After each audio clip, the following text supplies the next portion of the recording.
Okay, well today what I want to talk about, I may make enemies before tonight's over, but it's something that we realized recently in talking with someone in this room that we really needed to cover, and that is some basic stuff. And you know, it's easy for us to think, oh, we need to do this, and we need to talk about this plan, and we need to talk about this treatment or whatever, but it kind of occurred to us, we haven't talked about some basic stuff. And so we're going to talk about some basic stuff tonight. And the title, if I had to put a title on this, is Eating to Live or Living to Eat. There's a big difference if you really think about that. Are you eating to live, or are you living to eat? And so that's the title that I gave it. Now, if I threw this ball at one of y'all, just threw it without you being ready, what's going to happen? It's going to hit you in the face. You might get hurt. I might knock the stinging nettle over onto you, and that would be disastrous. So we want to be ready, and we're going to come back to that concept in just a minute. But I wanted to give you an illustration to kind of pin into your mind that we could come back to later on in the talk. And I promise I won't throw the ball at you without letting you know. Excuse me. Where does digestion begin? The mouth. In the mouth? The tongue or the spit or the... Okay. Saliva. Does everybody agree in the mouth? Saliva. Yeah. Digestion actually begins in the brain. Oh, wow. That was a Because trick have you... Yeah. It's a trick question, yes. Well, you're kind of right. You're kind of right. So we'll come back to your answer because you are right, and it is kind of a trick question. But there was an experiment done by, I think he was a physiologist named Pavlov. And Pavlov noticed that, excuse me, whenever he would, his dogs, he had conditioned these dogs he was studying to find out, you know, how things work with digestion and things like that. So he discovered that if he rang a bell right at mealtime for these dogs, that he could condition these dogs so that then he could just ring the bell and these dogs would salivate. So, you know, we salivate when we're getting ready to eat. You know, it smells good. It looks beautiful. Where is that taking place? In the brain. Okay? So when we smell food, when we're thinking about food, when we see it and it's nicely arranged, that's kind of getting our body geared up to eat. And that's what Pavlov noticed. And so we're kind of like that. You know, the thought of food can trigger salivation. And why is that important? Well, saliva contains some digestive enzymes, particularly for digesting carbohydrates. So yes, the actual chemical process of digestion does begin in the mouth. But it actually starts even before that, as we've covered. So our body actually adapts to a schedule, and you might have heard of that schedule as circadian rhythm. We have this ebb and flow of our hormones, and we have our wake-sleep cycles, and most of us are kind of goofed up on that in this society today. So this rhythmic functioning of the body is very important, and it has a lot to do with digestion, as we'll discover as we go along a little bit. Excuse me. I'm just sharing a few statistics on the GIT. What is GIT? Gastrointestinal tract. Okay, gastrointestinal tract. 70% of our immune system is in the gut. So guess what is goofed up if your gut is goofed up? You don't have good immunity. That's why a lot of people that came down with the virus last year were people who had pre-existing health conditions. They had diabetes, they had, you know, heart disease, whatever. Anytime you have, and we'll see in just a minute, and I think it's on this slide, yeah, here we go. Hippocrates said that disease begins where? What does that say? In the gut. And Dr. John Harvey Kellogg agreed with that. One day he was standing at the edge of his cafeteria at Battle Creek Sanitarium. One of his workers walked up to him and said, "Dr. Kellogg," they looked out over all the patients in the cafeteria, "what is wrong with all these people?" Dr. Kellogg didn't miss a beat. He just said, "Dirty bowels." Dirty bowels. Their gut's messed up. We have more neurotransmitters in our gut than we do in our spinal cord, brain, all that. With all these nerves, neurotransmitters are being produced in our gut. So digestion requires about 60% of the energy that we produce in our ATP, with our mitochondria, with ATP and all that. Just digesting our food, 60% of the energy that we produce is required for digestion. That's if you have a healthy gut. If you have an unhealthy gut, which most people do, it takes even more energy. So it takes a lot of energy. Of course, we know that dental problems, if you can't chew properly, that's going to interfere with your digestion. And by the same token, and I have it up here, poor salivation, and we'll talk more about how we can have poor salivation, can actually lead to dental problems, including cavities. That's something that a lot of people don't think about.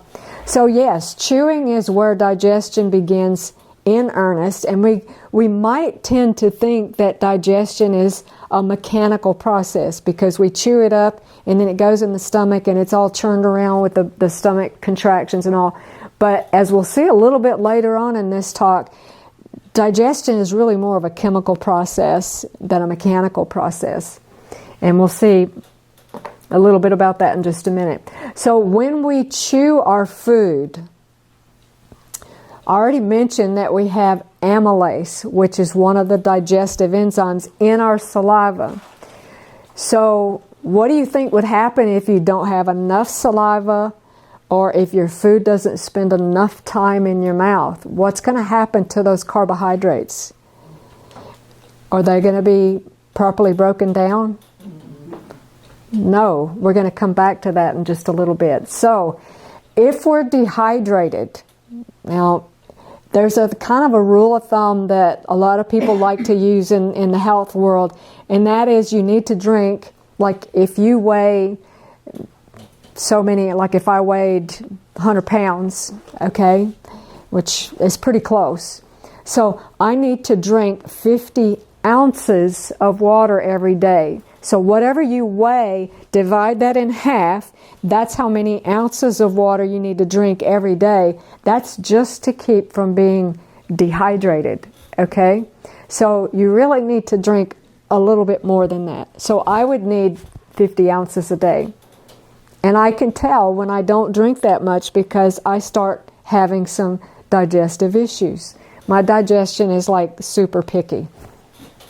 All right, if you're dehydrated, your hydrochloric acid in your stomach is going to be low. You're not going to have enough.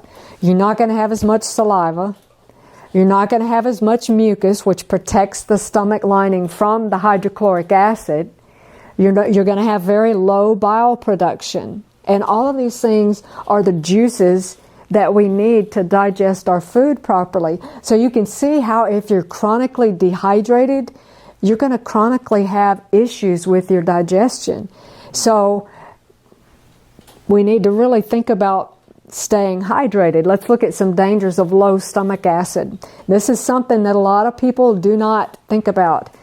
Gut infections like yeast overgrowth and bacterial overgrowth. And this is particularly an issue for the small intestine. We're not supposed to have all this stuff going on in the small intestine. That's supposed to be a pretty clean environment. But when you have all of these yeast and bacteria overgrowing in the small intestine, a lot of times it's because you don't have enough stomach acid to kill that stuff. Okay? Autoimmune diseases such as lupus or arthritis can result from low stomach acid. You have an increased risk of dementia. And this largely is, you can develop this leaky gut. Now, I'm not going to have time tonight to go into a lot of the particulars about digestion or leaky gut, But leaky gut, basically we're talking about the small bowel that becomes leaky. It becomes permeable to proteins and things that should not be getting through into the bloodstream. But when they do, because the small bowel is inflamed from other things that we're going to talk about in the talk in just a minute, or your food is not properly digested, these proteins that are not properly broken down then get in your bloodstream, and your body's like, an enemy is out. And so it raises an all hands on deck alert, and this is where autoimmune disease comes in, okay, among other things. Okay, low stomach acid can cause low bile flow. A lot of people think, okay, I've got GERD, gastroesophageal reflux, so I have too much stomach acid, so we take antacids and we make the problem worse. But there's a real fine connection between bile and stomach acid. So if you don't have enough bile flow, you lower the level of hydrochloric acid, you're not going to be able to digest your food properly. And it's hydrochloric acid that gives this sphincter at the top of the stomach. We know it as the cardiac sphincter. It's the hydrochloric acid that signals that sphincter to close. So if you don't have enough acid in your stomach, that valve is not going to close properly, and then you end up with GERD. Okay? And we'll talk about another thing that contributes to GERD later on in the talk too. Of course, then we can also develop food allergies and malabsorption, and I talked about that a little bit. So what happens if you drink with your meals? We talked about being dehydrated, so okay, we've got to stay hydrated. So I'm going to have a big glass of water or tea or Coke or whatever with my meal. What's that going to do? Well, it's going to dilute your hydrochloric acid so that you can't properly digest your food. It's going to dilute your digestive enzymes that the pancreas is trying to make so that you can't properly digest proteins and other things. It's going to cause that cardiac sphincter not to close, which is going to contribute to gastroesophageal reflux. And then we take, again, the antacids because we think we have too much stomach acid. And again, this can lead to what they call SIBO or SIFO.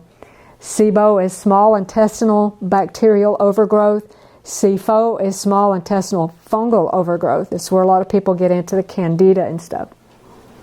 All right, so what happens when you eat really fast? Y'all are awfully quiet, so I know I'm hitting home here. Okay, what happens if you eat really fast? Okay, we talked about the amylase that's in the saliva. That has to mix with your food for your carbohydrates. You know anybody that has bad gas, bloating? Slow down, don't eat so fast. Let that amylase mix with your carbohydrates, okay? Also, it takes about 20 minutes for your brain to signal, okay, I've had enough. That's called satiety.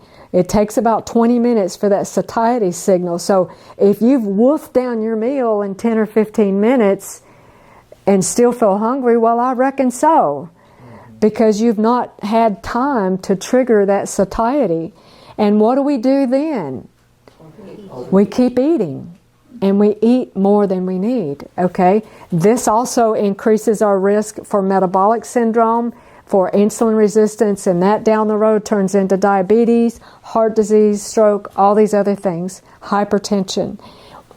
How is that? Well, it's because you're eating more than you need, because you're eating too fast. You're not giving your body time to say, that's enough, okay? And chewing the food thoroughly. A lot of the enjoyment from our food comes in the mouth. Once you swallow it, the enjoyment's gone, okay? So the more time it spends in the mouth, the more enjoyment. This can also cause gastritis and indigestion. We'll talk about that in just a minute when we talk about a very interesting doctor that did an experiment. Of course, this is also a choking hazard when we eat too fast. And we talked about the incomplete breakdown of foods and poor assimilation. What happens, anybody ever eat when they're stressed? When you're driving? When you're trying to do taxes? Well, what happens when you eat when you're stressed? When we're stressed, and we talked about this a little bit in I think it was the last class we did. When we're stressed, we get into that fight or flight, right? Okay, we're either going to fight or take off running. That increases our cortisol levels. When our cortisol levels are increased, that increases our appetite. So then what are we going to do? We're going to eat more. We're going to overeat. We're going to eat more than we need. And then because we're just stressed out. When you're trying to run from a bear or fight for your life, do you think your body's thinking about digestion? Mm-mm.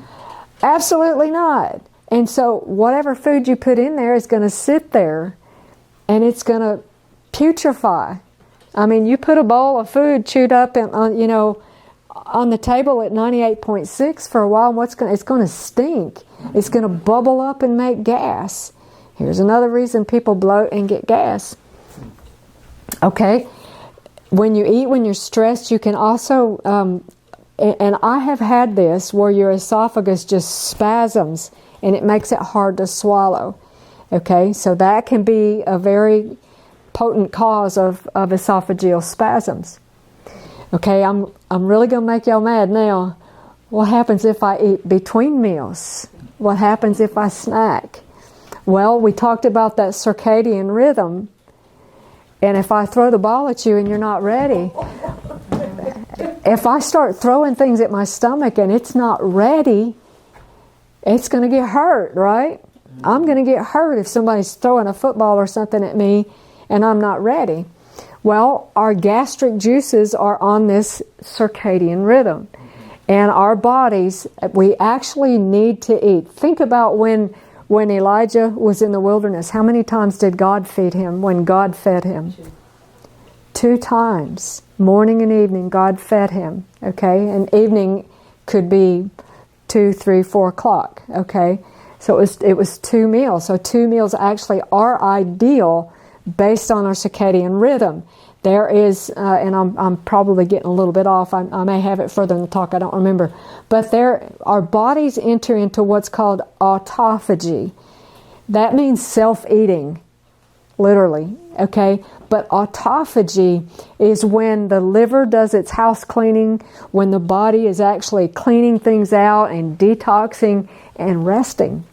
Our stomach needs to rest. If it doesn't have this time to rest, we'll talk about that in just a minute. I don't want to get ahead of myself with that one.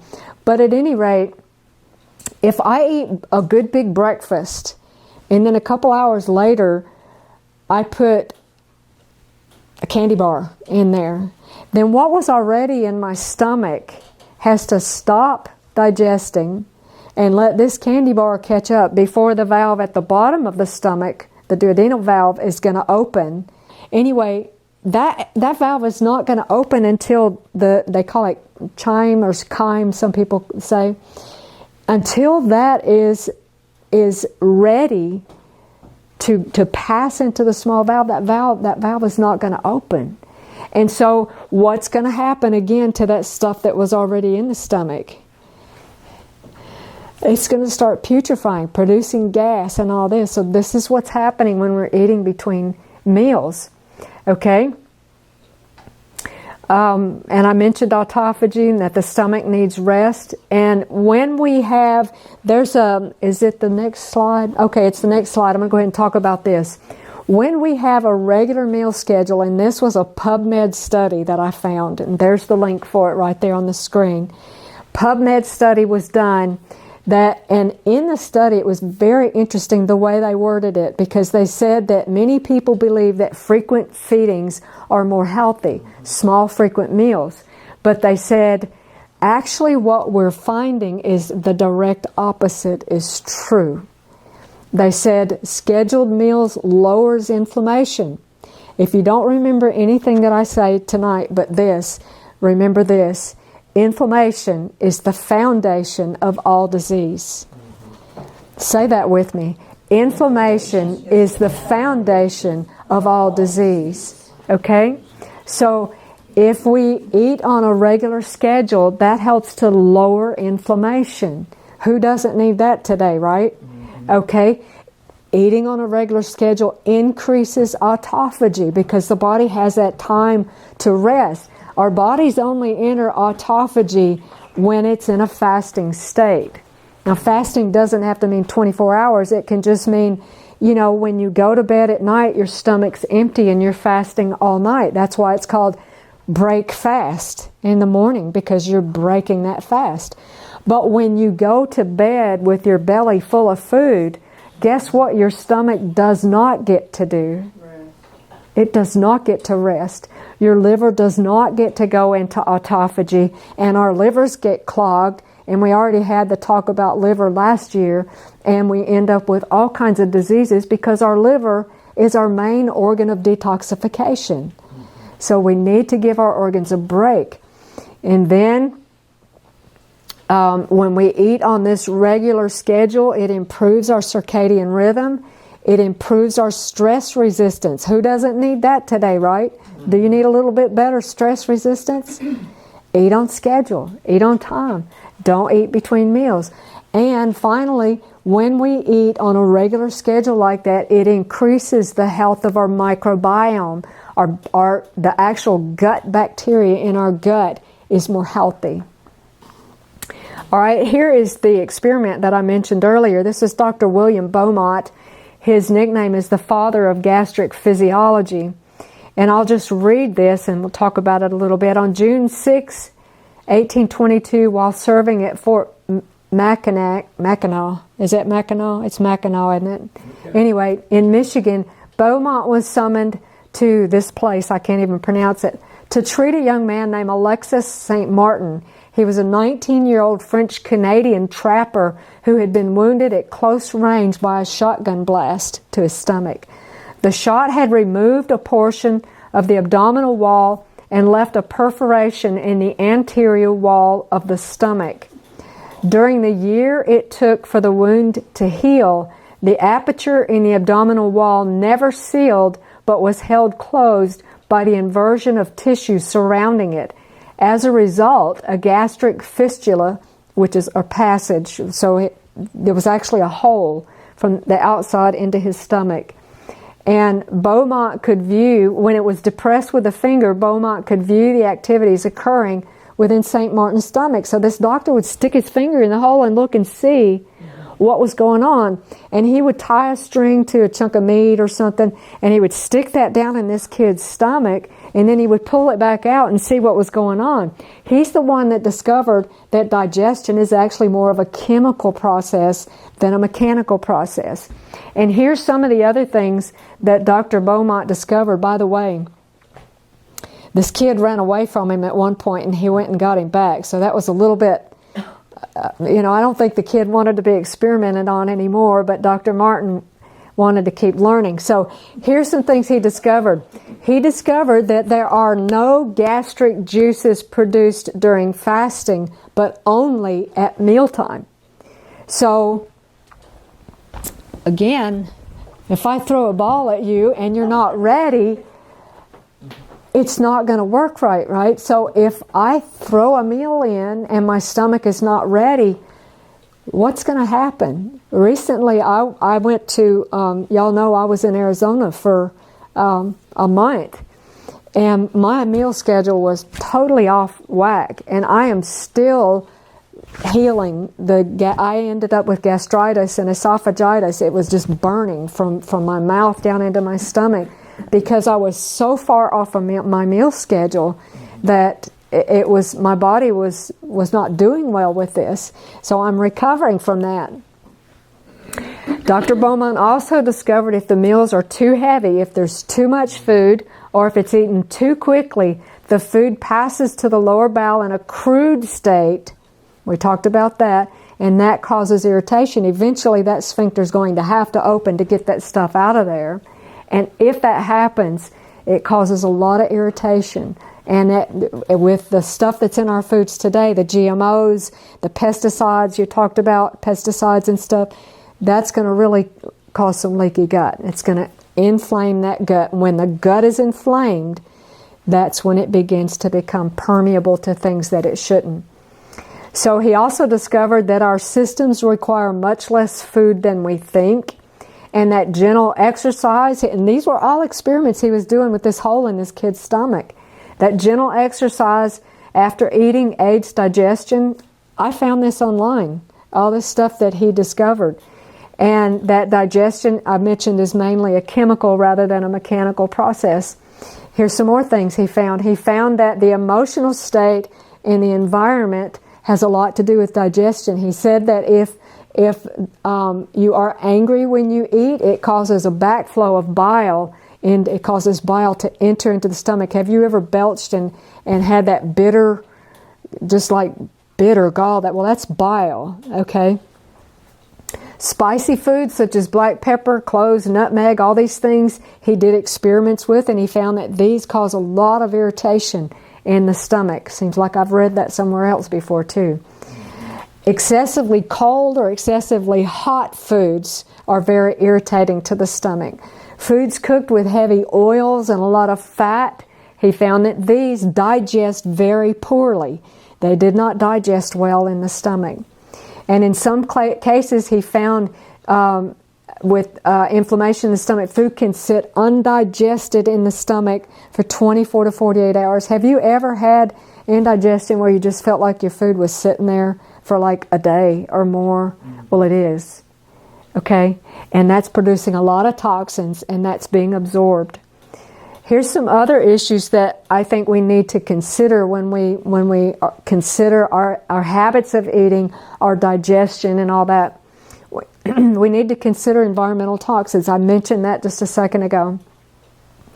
If we're eating foods that have pesticides sprayed on them that are genetically modified, this is going to cause inflammation. This is going to lead to leaky gut. Any infection in our body can also... I'm dealing with mold toxicity. It causes all kind of gut problems for me. Okay? I deal with this all the time because I'm constantly being exposed to mold. Prescription medications can cause this permeability in the gut. Stress, we talked about that, the effect of cortisol. Our cortisol levels go up, our appetites go up, same thing. And these chronically high levels of cortisol can cause issues in the gut. And I mentioned mold just a second ago. All right, so how to eat to live. I believe that timing of our meals is very critical. Breakfast literally means breaking the fast. Breakfast should be your largest meal of the day. And often people tell me, I can't eat breakfast. I'm not even hungry until 10 o'clock. I cannot eat breakfast. Well, that's because probably you went to bed with a lot of food in your stomach and your stomach is exhausted.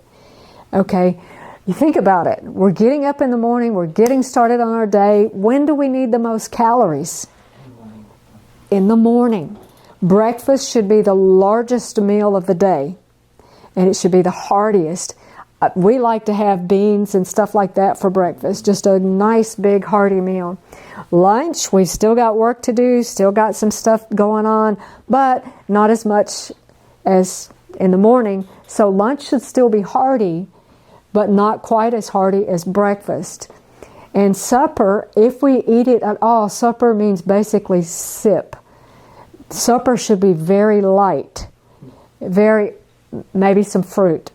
Maybe some popcorn, something very, very easy to digest. It should be taken at least a couple hours before bedtime so that the stomach has a chance to empty. One other thing that I'd like to touch on too is the spacing between meals. If we, and I think it's called the interdigestive phase, if I can't remember all the terminology, but I know that it takes so many hours for our food to digest, and then our stomach needs an hour break at least. So we need to space our meals 5 to 6 hours apart. So that's going to give you time to digest your food and allow your stomach time to rest and recover. Build up and produce those digestive enzymes, those gastric juices once again. Okay? And then it is at nighttime again that our liver goes into autophagy. And if you weren't here when I did the talk on the importance of the liver, then you can go to our YouTube channel and you can look up the video, Love Your Liver. And I think the revised, there's 2 of them, the Love Your Liver and then Love Your Liver Revised. The revised one has a lot more information in it. So if I eat a meal, and we talked about this earlier, if I eat a meal And then, well, let's do it like this. Let's just say slavery still existed. And I know it does in some places in the world. But let's just say you're my slave. Jody, get up and do such and such and such and such. And you get up and you work and you do it. And you sit down. Jody, get up and do such and such and such and such.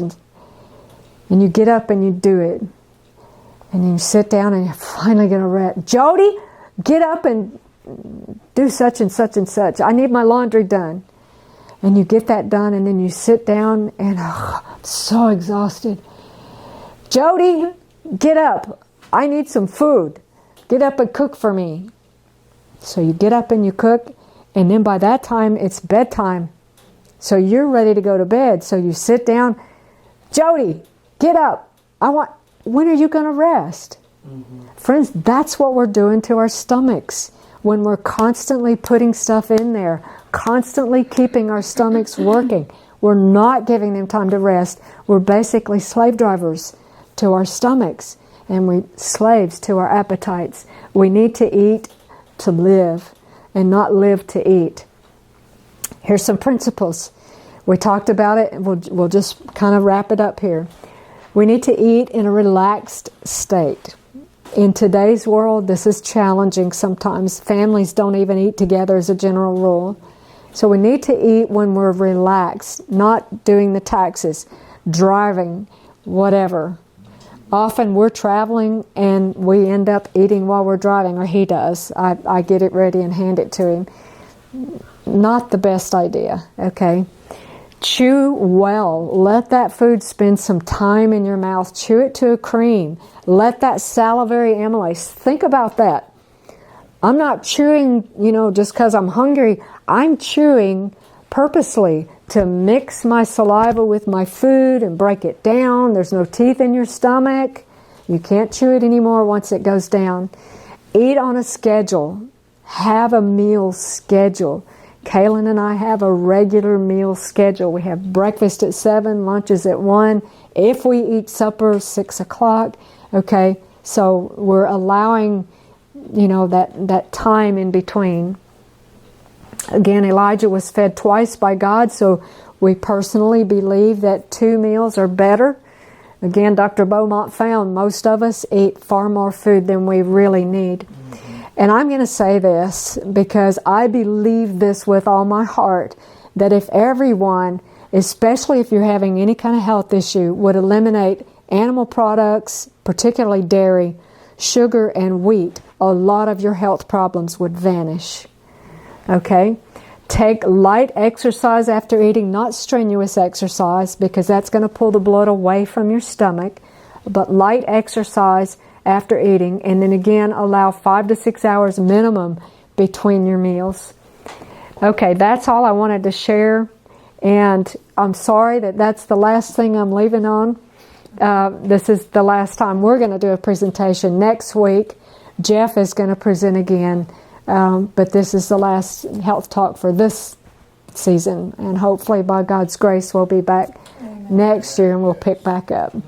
So if there's no questions on anything, then okay, there's a question. I have a question. How long after we drink water can we eat a meal? Okay, that's a good question. Her question is, how long after we drink water can we eat a meal? Ideally, for most people, you need to stop drinking a minimum of 30 minutes before a meal. Okay? And I don't start drinking again, for me, because I have weak digestion, because my health problems that I've had and stuff. I have to wait 2 hours after I eat, really, before I can. If I need a mouthful or something, I'm thirsty or whatever, a couple swallows is not going to be a big deal. But as far as hydrating, drinking, like drinking larger amounts, I have to wait 2 hours. Some people, Kalon, can just wait an hour. But certainly, especially if you're drinking anything that's colder, it needs to be a minimum of a half hour before you're going to eat. That was a very good question. Okay. Barbara O'Neill, on one of her teachings on digestion, said it's a good idea to drink cayenne pepper before you eat to start everything up in the stomach.